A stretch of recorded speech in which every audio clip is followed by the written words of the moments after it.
classroom is the starting point. Here the student is given direction and useful, meaningful information. This exchange is at the heart of the educational process. Completing this process is experience, looking at something larger than life, selecting and recording data, and arriving at the truth independently. The computer is a useful tool for analyzing and manipulating data. Working at a terminal by himself, the student can imagine boldly and pursue possibilities because the machine has unlimited patience. If understanding is gained through the collection and manipulation of data, it is enriched through visualization, seeing things alive in context.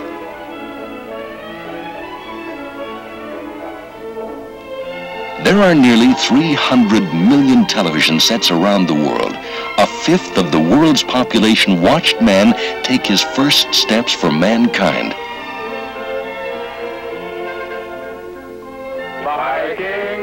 With color, sound, movement, television has tremendous potential to educate, potential which is just beginning to be explored now.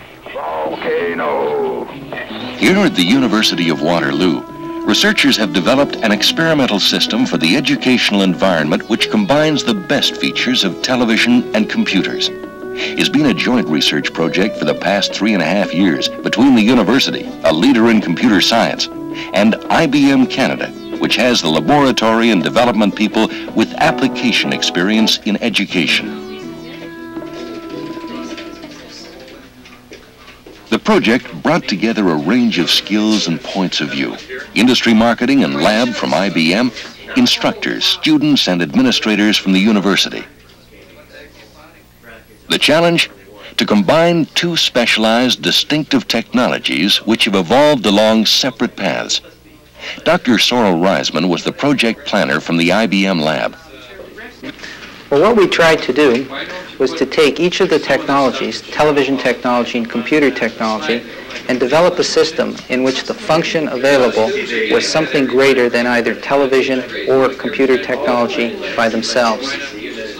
As a result of this combination, we've been able to develop an advanced set of functions which have wide application in a variety of environments, one of which has been right here at the University of Waterloo. The university calls it COMET, Computerized Multimedia Instructional Television. A System 7 controls 4 terminals and their related video and audio devices.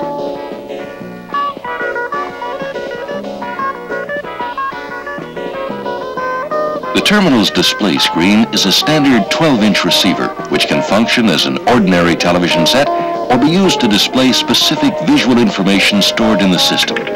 Using IIS and APL, COMET is set into action with a standard 3270 keyboard. Another input device, a sonic pen. The pen generates a sound which travels to linear microphones in this tablet, which can be used to draw images on or off the screen. Based on the time delay of sound reaching these microphones, the computer is able to calculate the position of the pen. A mountain and a tree traced on the table become exact duplicates on the television screen. What's more, the image can be stored in memory. And when the tablet is returned to the terminal, the image can be further modified and manipulated. The university's experimental system also includes a wide range of graphics capabilities. For example, the student can move visual information from one point on the screen to another. One of the most dramatic graphics features available on the COMET system is color.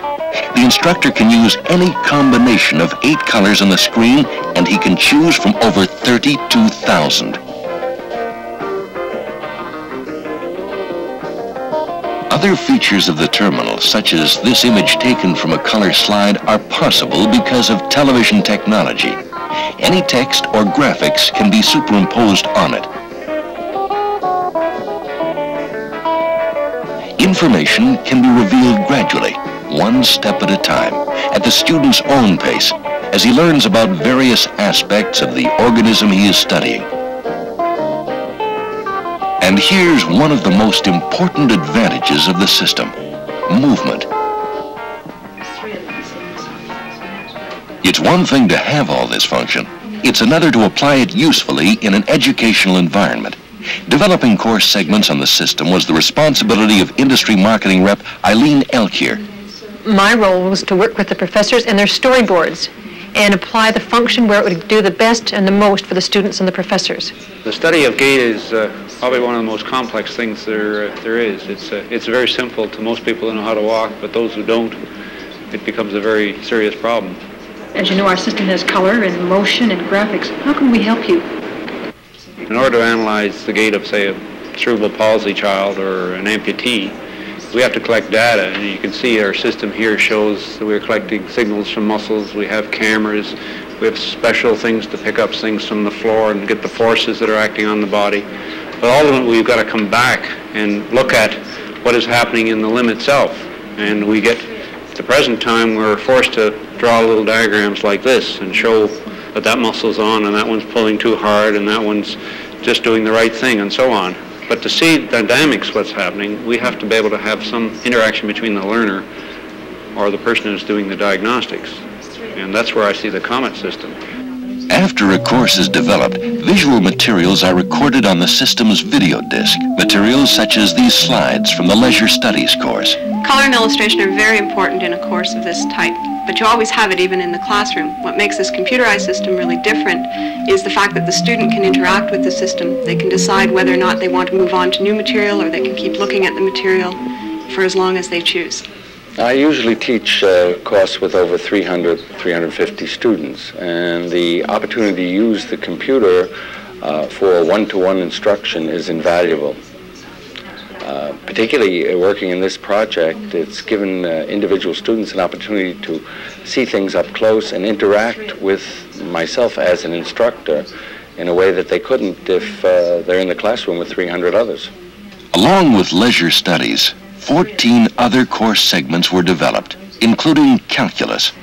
Well, in this topic in calculus, the basic idea that's involved is that you want to squeeze down the graphs of a whole set of functions as near as you can to a single graph of a function. Now, if you're in a classroom situation, you can illustrate this for the student, but on a terminal you can do much better with your TV graphics, because what you can do is get the student to actually manipulate the graphs himself, to pick out different graphs, and he can then demonstrate for himself which graphs are going to obey this concept and come down in between his band as close as he likes to his graph, and which ones are not going to do that. In a standard classroom situation, a professor can only put a certain number of graphs on the board. But when you have a computer available to you, you have any number of graphs that you can display. And moreover, the student is the one who controls which graphs he or she can look at. And another important part of this course is the interactive part of it. Now, you can go to a 2-hour lecture, and you can sleep through 2 hours of lecture. You come to a 2-hour presentation on a computer like this, and there's no way that you can sleep, because the computer keeps asking you questions, and you have to keep tapping away at the keyboard all the time. In the first place, it permits students, both very intelligent students and slower students, the two extremes of any class, to work at their own speed, times of day when they're particularly inclined to do that. It permits them to go back over complex work, to redo it. But of equal importance, it leaves me a set of marks that presently are not available in any other area of our study. You might want to go on to the next frame there now. Well, I'm using my package as a remedial package in my Economics 393 course. It's a third-year course, and consequently, the course requires some background coming into it. The background that's required is the time value of money. Now, students come in with different backgrounds. They come in with computer science background, with background in statistics, etc. And some students are very good in the area, some students are very poor. Before the package was developed, I had to teach this material in a one-week course, which interrupted the flow of the content of the course, and also required the students to either be bored or to be accelerated through some material that they didn't know. In biology, we often have to teach people about totally unfamiliar groups of organisms. In this system, we have ready access to a very large number of colored pictures. The students can select them as they wish and can ask questions and have those questions answered almost immediately by the system. Some subjects are almost entirely visual. How do you study body movement in the serve, or spiking, or the most effective footwork? Students taking the Comet course are at a distinct advantage. They can repeat action and review like instant playback on television. We've learned a great deal about CAI. We've learned that students have a number of reactions, mostly positive, to this kind of a system. We've learned that pedagogy is very important, regardless of the media and the physical system. We've learned that authors, the professors involved, some would participate very easily and voluntarily and were very enthusiastic.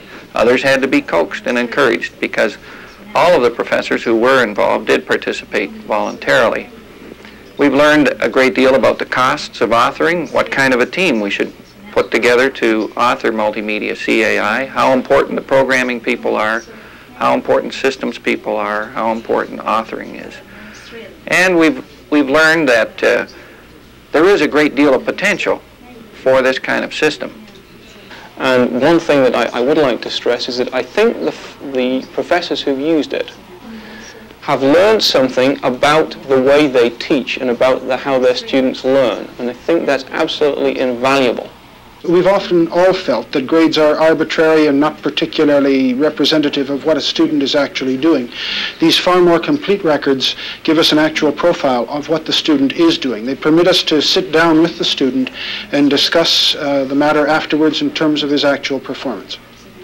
One interesting area that is yet to be developed in this is the area of correspondence studies. I feel that as an accountant, this area has some rather interesting implications. I work in the correspondence area here at the University of Waterloo, as well as for the Society of Management Accountants of Ontario, and I know that the demand for such programs is quite staggering. A package such as this could satisfy the need very efficiently. I think that this could have some tremendous implications for education in Canada. There is a terrific potential for home education, and I think we're getting very close to the day when we'll see computers in every home. Because of technology and minis and micros, it means that people could have cassettes of CAI materials in the home. It would not be necessary to be physically attached to a large computer at a university or elsewhere. So that home education, home entertainment, and other applications of computers in the home will be very important. I think CAI is one of the most beneficial and one that we will definitely see in 5 years. The Comet project, as most limited research projects of this kind, must end. There is no follow-on product. What's left is knowledge. And in this respect, it's a solid contribution to education technology. Because one thing is clear, computers and television together make a viable tool wherever people need color, sound, and movement to help them understand.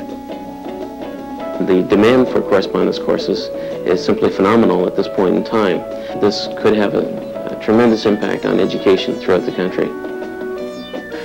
This will not replace every university professor or every teacher. There's no question about that. The module which we've designed here, I believe, can be more effective as a teaching device than anything I can do presently in the classroom. Its potential is unlimited. I think that all of us that have been involved are looking forward to how we can use what we've learned here and to go on and apply it and go on to another step of research. It's been a remarkable success on the part of the team.